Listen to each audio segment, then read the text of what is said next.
hazard information for the following county: Southern Cook, Lakeshore, Minnesota.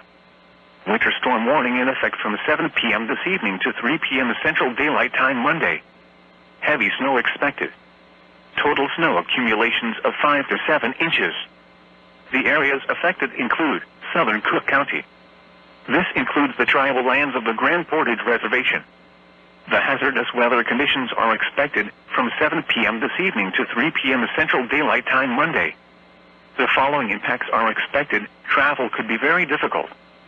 The hazardous conditions could impact the morning commute. If you must travel, keep an extra flashlight, food, and water in your vehicle in case of an emergency. The latest road conditions can be obtained by calling 511. Road conditions can also be found at 511mn.org for Minnesota or 511wi.gov for Wisconsin.